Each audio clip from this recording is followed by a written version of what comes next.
नागपूर महानगरपालिकेच्या बंद पडलेल्या शाळेत गो तस्करांनी बांधून ठेवलेल्या 20 जनावरांची पोलिसांनी सुटका केली। गुन्हे शाखेच्या युनिट क्रमांक 2च्या पथकाने गड्डी गोदाम परिसरात ही कारवाई केली। तर या कारवाईत 10 आरोपींविरोधात गुन्हे दाखल करण्यात आले आहे।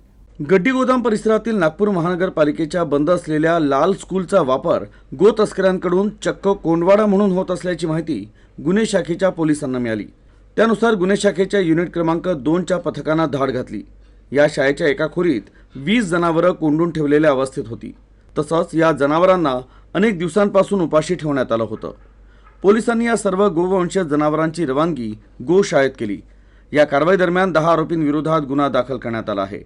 नाझिम कुरेशी, प्यारे कुरेशी, झाकीर कुरेशी, रोशन कुरेशी, तन्वीर कुरेशी, नाहिद कुरेशी, आरिफ कुरेशी, रिझवान कुरेशी, मुश्ताक कुरेशी आणि इर्शाद कुरेशी अशी आरोपींची नावे आहेत। हे याच भागातील कसाई मोहल्ला येथील रहिवासी आहे। गायींना कत्तलखान्यात नेण्यापूर्वी या बंद शाळेचा वापर एकत्रीकरणासाठी करण्यात येत होता। गुन्हे शाखेच्या या धडक कारवाईने मोठी खळबळ उडाली आहे।